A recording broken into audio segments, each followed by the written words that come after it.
So welcome and thank you for doing this interview with us. If we can start, if you can introduce yourself. Yes, my name is Chad Bird. I am the city manager for the city of Burlington, but I'm also a resident of Burlington. And Sally, my wife, and I have been here for just over 4 years now. Perfect. And what do you love most about this community?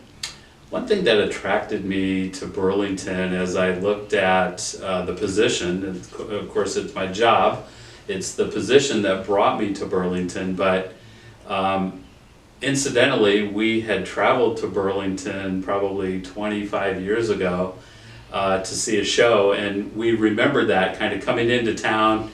We attended a show at the auditorium, and all of a sudden those memories started kind of coming back, not realizing it was really the same place until we had realized that. But I think Burlington is in a unique position right now, or a season where we are going through a lot of renaissance, redevelopment, in a lot of even non-traditional meaning of the word redevelopment. We're seeing a diverse group of people come into the community and get involved in leadership. Of course, physically, we're seeing a redevelopment of our downtown. Some of our streetscape and parks and infrastructure is going through a lot of redevelopment. So I use that word renaissance because it's really changing a lot. And for me and my family, it's an exciting time to be here because there's so many new and interesting and different things to do. But it's also an interesting time to be involved in these things as part of my job as well. So I get to see it a little bit behind the scenes. I get to see it a little more intimately in terms of the cost monetarily, and the different folks that are involved in making decisions and leading some of the change. And it's exciting to be part of a lot of that growth and redevelopment. Wonderful. So the main focus of our interview is the question, what connects us? So what do you think of when you hear that question, what connects all of us? Mm-hmm. Certainly community does, and that means I think different things to different people.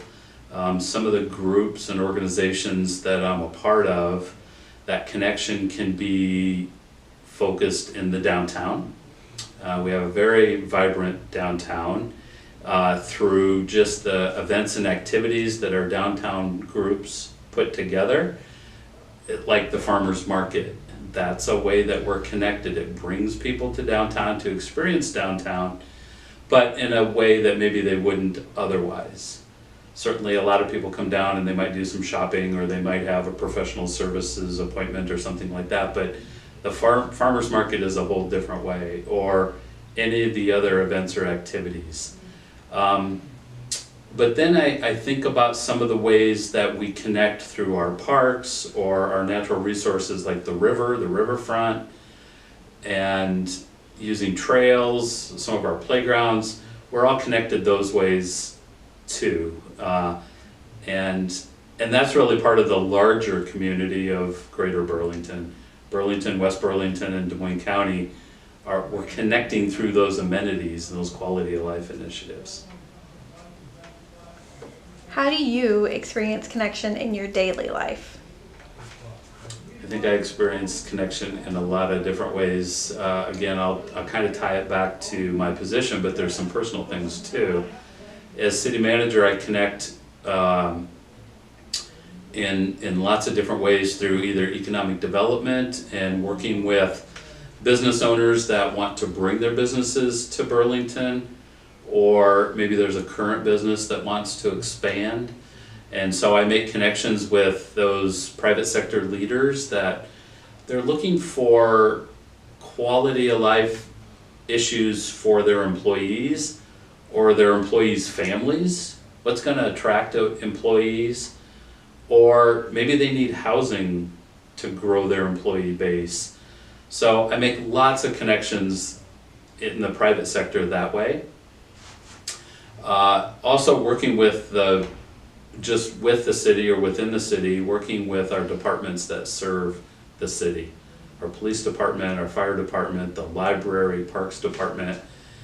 There's so many connections there because we touch so many different lives through our residents, through those departments, There's always a trail project, a park playground project, a new program at the library, a new service with police or fire that needs to be changed, amended, and modified to meet growing needs, or just a more efficient way of doing it with our residents and their interaction. And then I think personally, I connect with the community. Sometimes I joke that I have FOMO, right? The fear of missing out, because there are so many unique things going on in Burlington that just personally I want to be involved in all of them, because I see the hard work that goes into them. I see the civic leaders and community leaders that pour so much effort into making their activity in their little corner of Burlington successful, and I want to be a part of that. But I can't do everything, and so that's the FOMO piece. And but that's how I connect with the community in so many different ways. And in some ways, if I can take part in an event or activity at the riverfront, or something out at Catfish Bend at Pizzazz, maybe it's related to my work, but maybe it's not.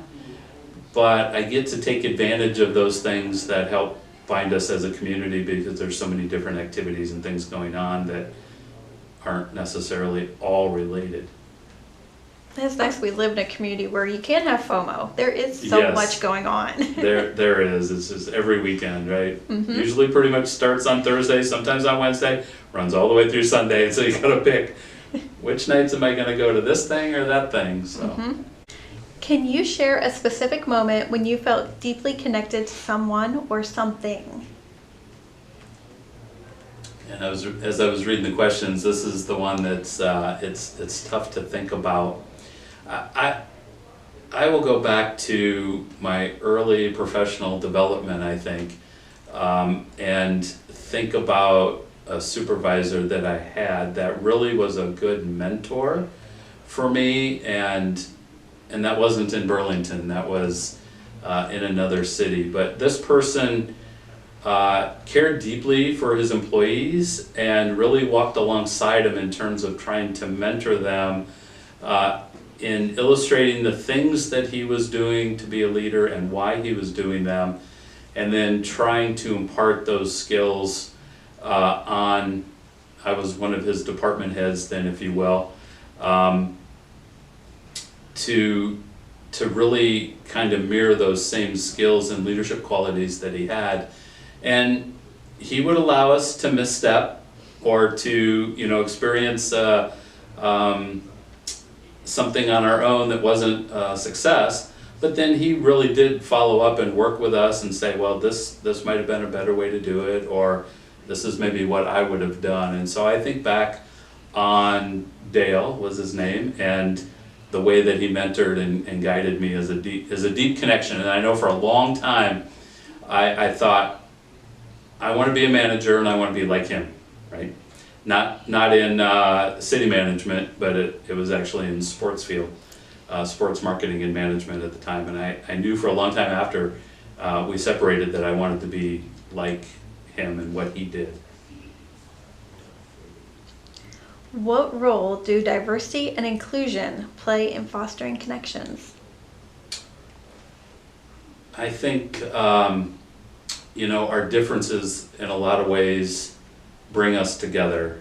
If we are open and we celebrate those differences, instead of looking at someone and saying they're different, I can't be associated with them. If we look at them and they're different and how can I learn from them, I think that can really bind us together as a community. Because really, while we are very similar in rural Iowa, we are as different as a large metropolitan community and their residents. Sometimes they're just not as noticed, they're more nuanced, but we need to embrace those differences, because it really adds so much to the fabric of a community when somebody just has a different experience and a different background. Whether or not they look different from us, I don't think that matters. We all come from different places and we all have different life experiences, and we need to bring those to the table and not be afraid of them. And I think that's what really connects us the most, if we embrace that and say, how can we learn from each other, and how can our differences make our common goals stronger, right? For the city of Burlington, for example, how can our differences help make downtown even more vibrant? Because we're celebrating these different types of events or activities or expositions or whatever we might put together. How do you see our community as a place where people can come together? It is a place that, because we are focusing on quality of life, and we've spent in the last 10 or 15 years a lot of time and effort paying attention to quality of life, whether that's infrastructure or just allowing resources to grow and develop organically, can really add to those experiences in a lot of different ways. And so sometimes I'll tell my department heads, or even I'll advise city officials, that a city doesn't have to do everything, but we can facilitate a lot of things and let those that are engaged in those things or have expertise in other areas, let them develop those out and bring the people together. And the city as an organization or a municipality is really there just to foster and facilitate those growth and activities. Is there a story, memory, or personal experience that illustrates what connection means to you? I guess I would think back to even just my family connections on my dad's side. Our family was very close. It was very tied to farming. My grandparents farmed, and it was a large family, and a lot of grandkids. And we spent a lot of time at the farm. And I think the connections there that I remember the most are the connections that our grandparents made to the 10 grandkids, in terms of ways that they shared their life experiences. They helped us navigate our own life experiences, and they taught us about the world through farming. There was lots of different things on the farm, and so we were involved in livestock birthing and deaths of animals. We had pets on the farm. We helped milk cows and feed pigs. And there's just so much about life that can be learned on a farm. And even still now that my grandparents are both gone, but us grandkids still respond and remember and share with each other from time to time. Remember that time on the farm, or do you remember, when we did this thing or that thing? And so just strong connections built on getting your hands dirty and just being together. And as cousins, I think in some ways you respond differently than siblings with your brothers and sisters, but there are a lot of times there, I think, where our cousins, we all kind of felt like we were brothers and sisters because we spent so much time together on the farm, and we did so many life learning lessons on the farm through our grandparents. And to wrap up the video, are there any final thoughts that you have or stories you'd like to share or have preserved? I think of the family connections too, and I think of the way then that my parents tried to emulate some of the things that my grandparents taught us. And I can think of some pretty tough life lessons that maybe my dad and I connected on. I remember at one point in time I had a paper route, one of my first jobs, right? A lot of young boys' first jobs, maybe girls too for that matter. Well, as a matter of fact, I know because my sister took over my paper route when I was finished with it after I had done it for 3 or 4 years. But just having my dad help me understand how to keep track of accounting, how to do paper. Back in those days, we actually had to go door to door and take collections for the paper. So we delivered it every day, and then every 2 weeks we had to go around and ask for payment for the paper, and just the challenges that presented. And in a lot of ways, a lot of real business sense operations that I don't think paper routes even exist today, or certainly not in that way. where it was really trying to operate my own business. And at the time, my dad did operate his own business.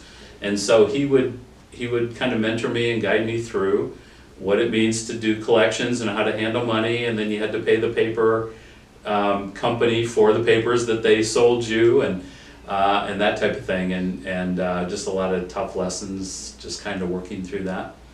My dad taught me a lot. He taught me how to ride a motorcycle, and he taught me how to be tough through his leukemia that eventually took his life several years ago, and just how he was so strong through that, and how he maintained his faith through that, and just a good, strong example of faith and perseverance through adversity. Well, thank you so much for sharing. You're welcome, thank you.